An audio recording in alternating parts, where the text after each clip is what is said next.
오늘 하나님의 말씀 요한복음 11장 33절에서 35절, 제목은 슬퍼하는 자들과 함께 슬퍼하신 예수님, 이 제목으로 은혜를 나누겠습니다. 다 같이 성경을 읽습니다.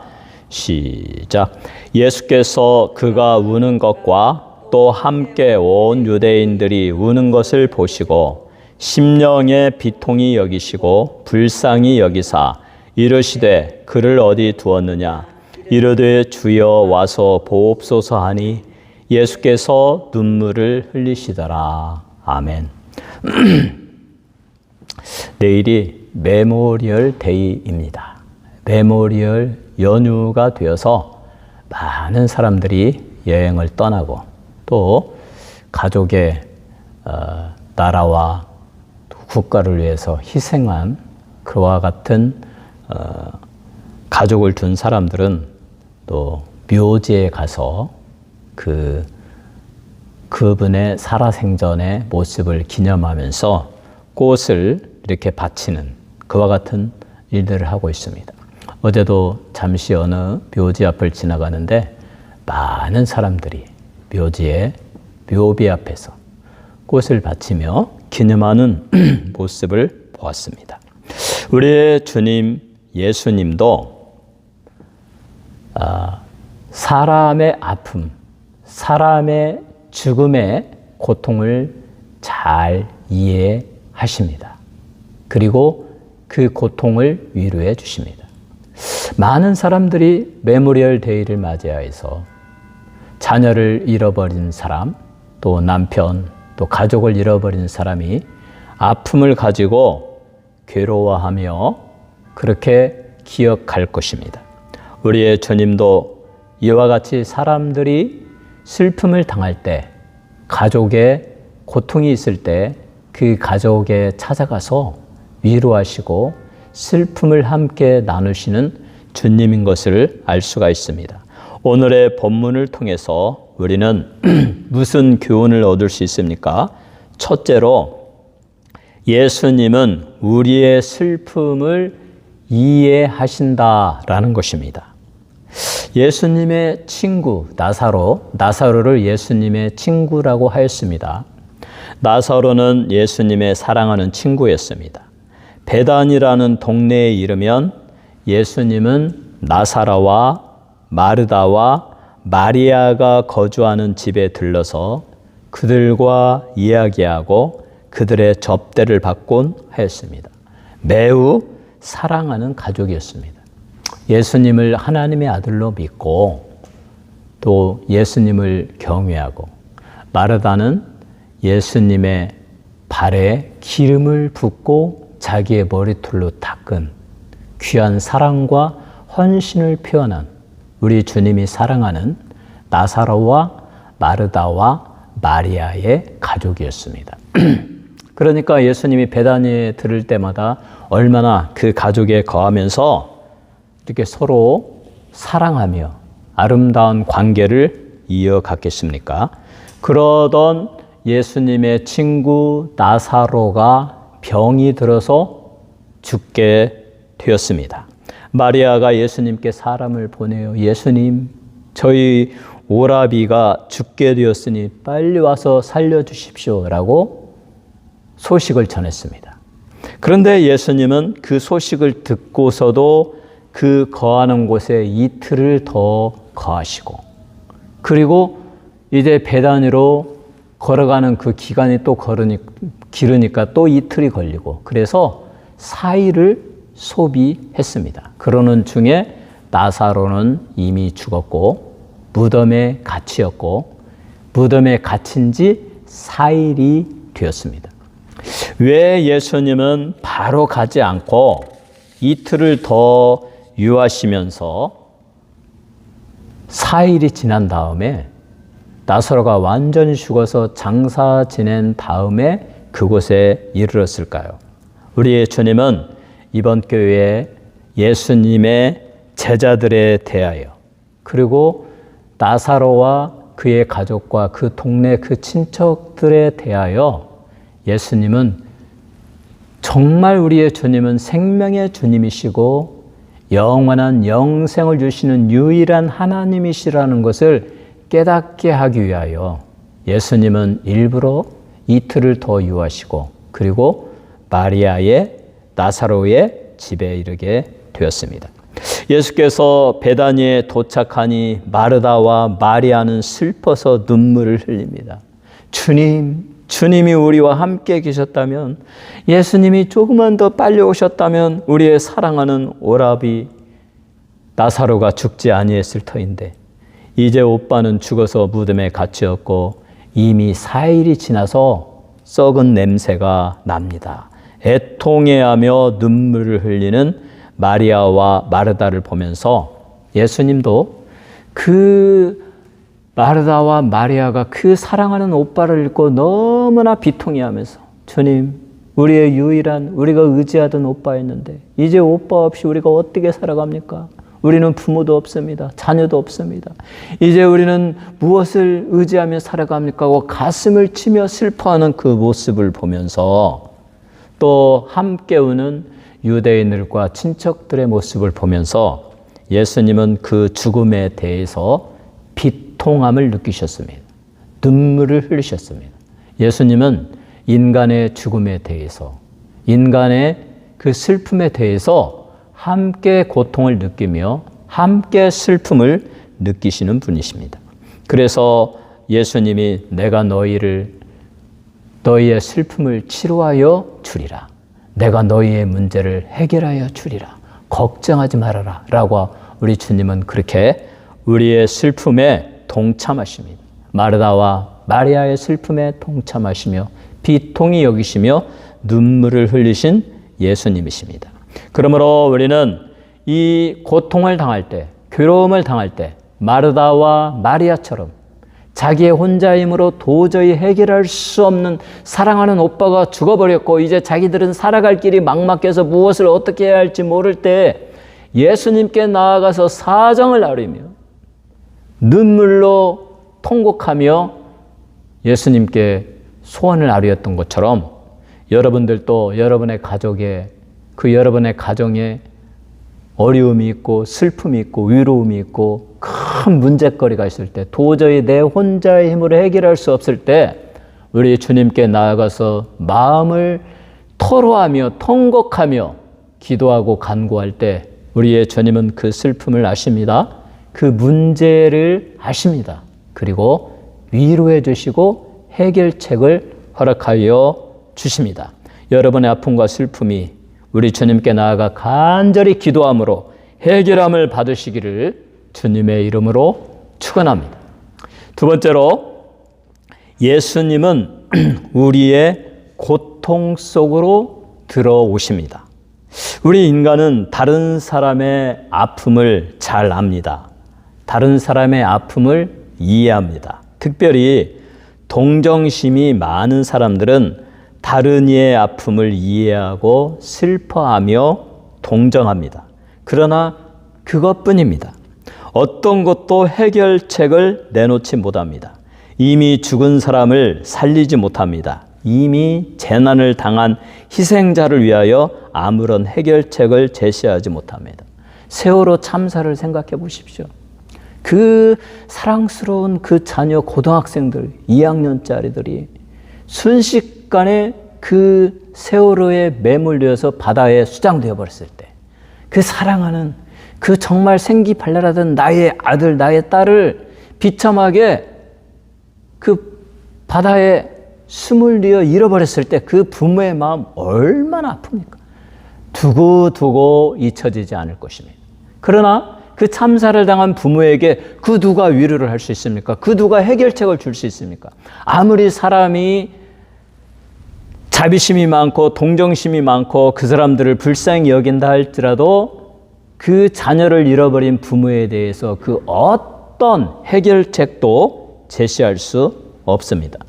또 용산 참사는 어떻습니까? 할로윈데이에 그 수많은 사람들이 그 용산에 몰려 들어가지고 그 좁은 골목에서 막 다니다가 짓밟혀서 몇백 명이 죽었잖아요.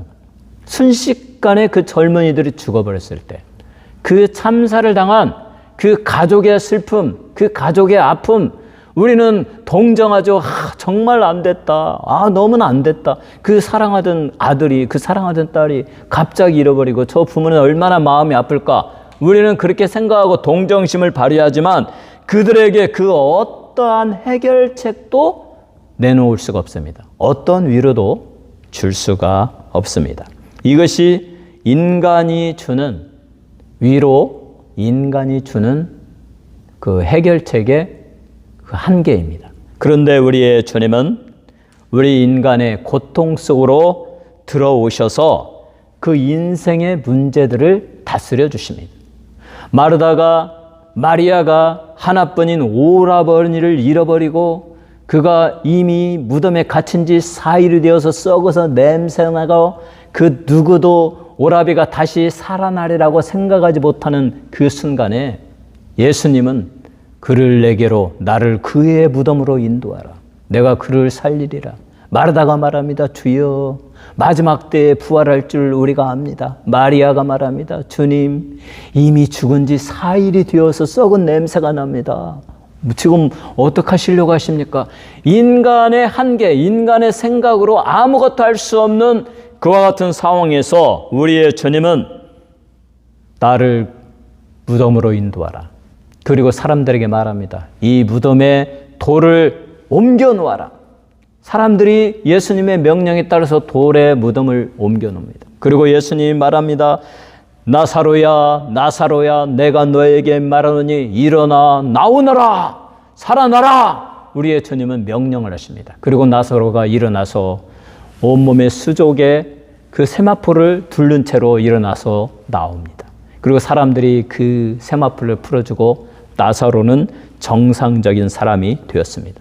우리의 주님은 인간의 그 어떤 문제, 고통, 괴로움, 슬픔의 문제 속으로 들어오셔서 직접 그 문제를 해결하여 주십니다.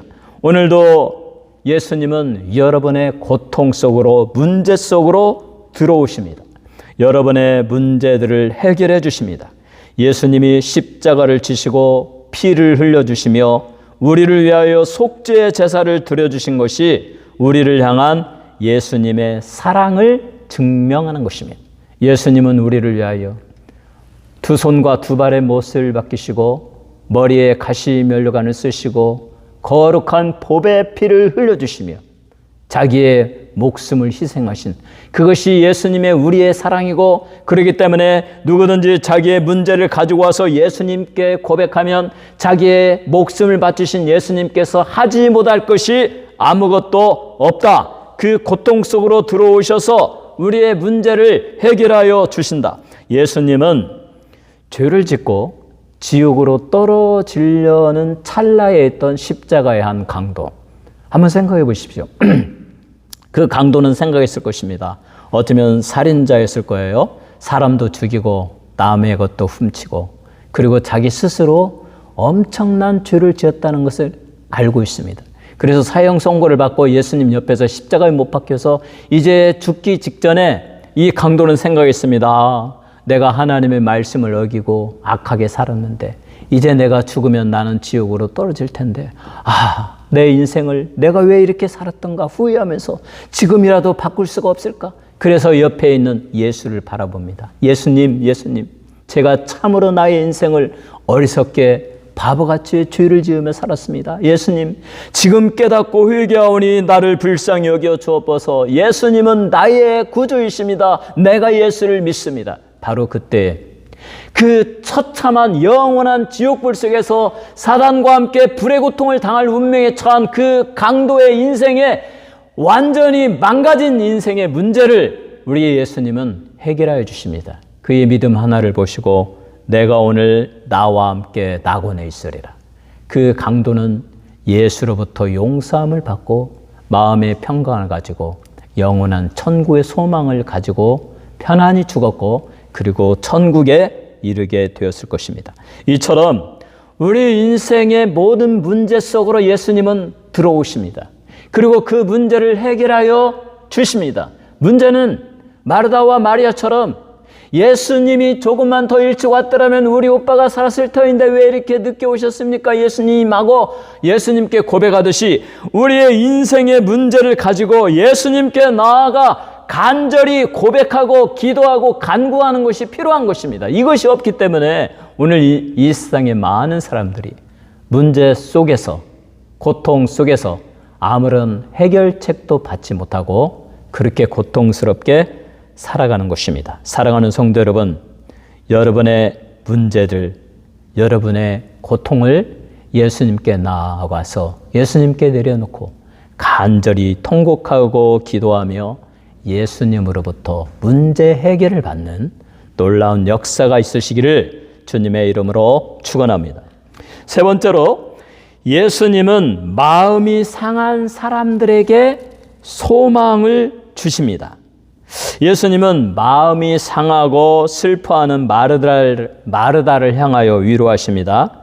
내가 너희 오라비를 살리겠다. 그러자가 마르다가 말합니다. 주님, 마지막 부활 때에는 다시 살아날 줄을 내가 아나이다. 마르다는 아주 좋은 신앙을 가지고 있어요. 부활의 신앙을 가지고 있습니다. 마지막 때 우리의 예수님이 이제 이 세상을 심판할 것이다. 양은 오른편에, 염소는 왼편에, 사탄을 쫓아서 악하게 예수를 믿지 아니하고 살은 사람들은 다 왼쪽에 모아놓고 어렵고 힘들어도 우리 주님만을 바라보고 우리 주님께 기도하며 눈물을 흘리며 거룩한 신앙생활을 하는 하나님의 거룩한 백성은 다 오른쪽에 분리할 것이다. 그리고 우리의 주님이 그 오른쪽에 있는 자들을 저 영원한 천국으로 인도하고 왼쪽에 있는 그 악한 사탄의 추종자들은 저 지옥불에 떨어지게 할 것이다. 그때 우리 주님이 심판하실 때 모든 사람이 부활할 것이다. 그때 나는 부활할 것이고 나는 예수를 믿었으므로 우리 주님과 함께 영원한 천국에 갈 것이다. 이와 같은 부활의 신앙을 가진 사람이 마르다였어요. 마리아였어요. 나사로였어요. 예수님의 친한 친구, 가족, 정말 좋은 믿음을 가진 사람들이었습니다. 그러면서 마르다가 마지막 부활 때는 부활하겠죠. 그러나 주님, 지금 우리 오빠는 이미 죽은 지 4일이 되어서 무덤에 갇혔고 썩어서 냄새가 납니다. 주님, 어떻게 하시려고 그럽니까? 그때 예수님이 말씀하십니다. 요한복음 11장 25절에서 26절에 예수께서 이르시되 나는 부활이요 생명이니 나를 믿는 자는 죽어도 살겠고 무릇 살아서 나를 믿는 자는 영원히 죽지 아니하리니 이것을 내가 믿느냐. 나는 부활이요 생명이다. 누구든지 나를 믿는 자는 죽어도 마지막 날에 살겠고 또 살아서 나를 믿는 자는 영원히 죽지 아니하리라. 예수 믿는 자에게는 하나님의 성령이 그의 심령에 하나님의 백성으로서 인쳐주십니다. 성령이 내주하여 주십니다. 그리고 성령이 평생 우리가 이 세상을 살아가는 동안 우리와 함께 내주하며 우리와 동행해 주십니다. 그리고 우리가 육신의 삶의 호흡이 끊어지는 순간 성령님은 우리의 영혼을 붙들고 영원한 천국으로 인도하여 주십니다. 그러므로 예수를 믿는 자는 영원히 죽지 아니하리라. 마르다야, 마리아야, 너희 오빠 이 오라버니 이 나사로를 내가 육체의 생명을 붙여주겠다. 이제 너희들은 이 마지막 부활의 신앙을 가지고 예수를 믿고 의지하며 아름답게 인생을 살아가라 라고 하면서 요한복음 11장 43절로 44절에 이 말씀을 하시고 큰 소리로 나사로야 나오라 부르시니 죽은 자가 수족을 배로 동인 채로 나오는데 그 얼굴은 수건에 쌓였더라. 예수께서 이르시되 풀어놓아 다니게 하라 하시니라. 예수님은 이렇게 부활이요 생명이요 예수를 믿는 자는 영원히 죽지 않습니다. 그리고 그것을 보여주십니다. 예수를 믿는 자는 이 영적으로 이미 하나님의 자녀가 되었고 성령이 내주하심으로 우리가 이 세상에서 잠깐 자는 것 같이 육신의 삶의 종말을 고아도 그 영혼은 성령이 함께 이끌어서 영원한 천국으로 가기 때문에 영원히 죽지 않는다. 이것을 믿으라. 이것을 믿도록 하기 위해서 그 증거로 내가 너희가 죽어서 4일이 되고 냄새가 나고 도저히 살아날 수 없다고 하는 이 나사로를 내가 살리노라. 나사로야 일어나라. 이렇게 주님이 말씀하신 것입니다. 그리고 나사로가 살아서 걸어서 나올 때에 그곳에 있던 모든 사람이 예수님의 말씀을 아멘으로 받아들이지 아니했겠습니까? 나는 부활이요 생명이니 나를 믿는 자는 죽어도 살겠고 무릇 살아서 나를 믿는 자는 영원히 죽지 아니하리니 이것을 내가 믿느냐. 사랑하는 성도 여러분, 예수님은 우리의 구세주이십니다. 죽음을 이기셨습니다. 사탄의 권세를 깨뜨리셨습니다. 우리를 살리시고 우리의 죄를 없애기 위하여 십자가를 지셨습니다. 그는 죽으셨으나 죽음을 이기고 다시 살아나셨습니다.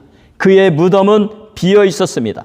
이처럼 죽음을 이기고 사탄의 권세를 깨뜨리시며 그를 믿는 자에게 영원한 생명을 주시는 우리의 구세주 예수님은 믿는 자에게 소망을 주십니다.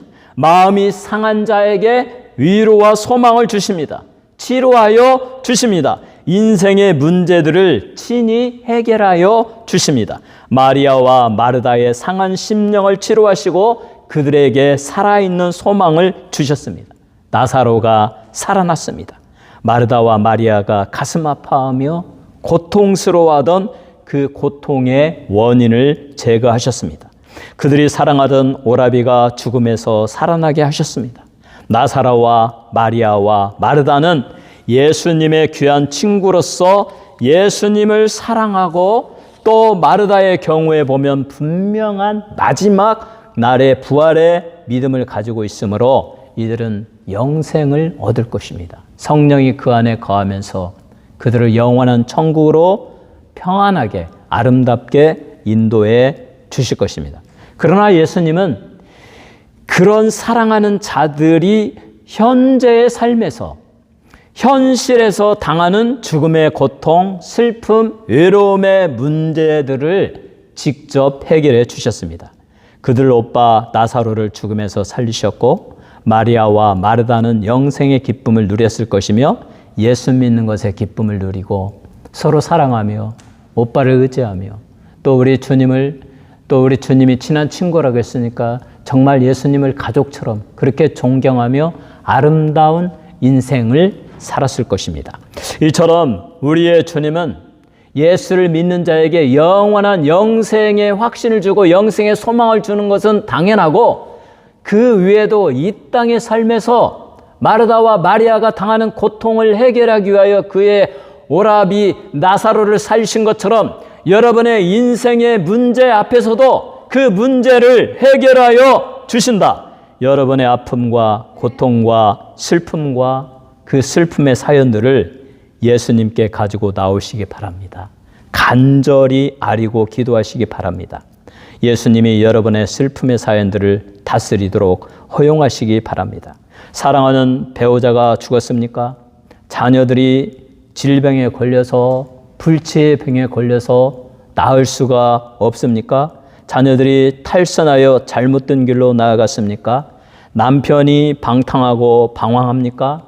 아내가 집을 나갔습니까? 자녀가 마약에 중독되었습니까? 자녀가 동성연애자의 삶을 살고 있습니까? 이런 종류의 문제들이 현대인들의 가정에 만연합니다. 이와 같은 삶의 구조, 삶의 프레임을 예수의 이름으로 끊어버려야 됩니다. 만약에 이와 같은 삶의 구조 속에서 내 자녀는 마약에 빠지고 남편은 방탕하고 또 술에 취하고 또 이 질병 불치병에 걸리고 괴롭고 힘들고 고통스럽고 소망이 없고 나는 항상 스트레스 받고 그와 같은 삶을 살아가면 그 사람도 건강한 사람도 그 삶의 구조 속에서 그 완전한 멸망의 나락으로 떨어질 수가 있습니다. 우리는 그 삶의 구조를 깨트려 버려야 돼요. 어떻게 깨트립니까? 우리 주 예수 그리스도께 마르다와 마리아처럼 그 문제들을 가지고 나아가서 아뢰어야 됩니다. 스르보니게 여인을 생각해 보세요. 가나안 여인, 주여 내 딸이 흉악한 귀신에 들려서 비참한 인생을 살아가고 있습니다. 그 무엇으로도 해결할 수가 없습니다. 주님 내 딸을 살려주옵소서. 뒤로 물러나지 않고 예수님이 해결해 주시기를 간절히 기도할 때 그 믿음을 보시고 딸아 안심하라. 내 딸이 낳았느니라. 귀신을 내어 쫓고 수르부인에게 그 딸이 정상적인 삶을 살아갈 수가 있었습니다. 여러분의 자녀도 마찬가지입니다. 오늘 시대에 만연해 있는 이 시대의 그 죄악성에서, 그 고통 속에서, 그 문제투성이 속에서, 그 삶의 구조 속에서 그대로 눌러앉지 말고 그대로 멸망당하지 않고, 사랑하는 성도 여러분, 예수께 나오십시오. 예수께 여러분의 문제를 내어놓고 밤낮으로 기도하고 부르짖고 간절히 간구할 때 우리의 주님은 그 문제를 해결하여 주십니다. 놀라운 방법으로, 인간의 방법을 초월한 예수님의 방법으로 한번 생각해 보세요. 마르다와 마리아와 그의 친척과 유대인들이 아무리 생각해도 이제 마르다와 마리아는 오직 오라비 나사로만을 의지하며 살았는데 그 나사로가 죽어버렸으니, 그것도 이미 4일이 지나고 썩어서 냄새가 나니 이제 저들은 어떻게, 무엇을 의지하며 살아갈까? 나사로가 살아나리라고는 꿈에도 생각 아무도 하지 않았습니다. 그의 마르다 마리아도 그렇게 생각하지 않았습니다. 그런데 예수님께 그 문제를 가지고 왔을 때 예수님은 인간이 상상도 못하는 초월적인 방법으로, 하나님의 능력으로 그 썩은 나사로를 살리시고 건강하게 만드시고 그들이 서로 믿음으로 행복하게 살고 영원한 천국에 이를 때까지 이 세상의 삶에서도 행복하고 아름다운 인생을 살아가도록 우리의 주님은 허락하여 주셨습니다. 우리의 주님은 이 땅의 삶에서도 사랑하는 성도들이 하나님을 경외하고 예수를 믿고 성령 받으면서 천국의 소망을 가지고 서로 사랑하며 서로 의지하며 건강하게 행복하게 살기를 원하십니다. 여러분 모두가 상한 마음을 우리의 주님께 날마다 고백하셔서 위로와 축복의 소망으로 가득 차시기를 주님의 이름으로 축원합니다.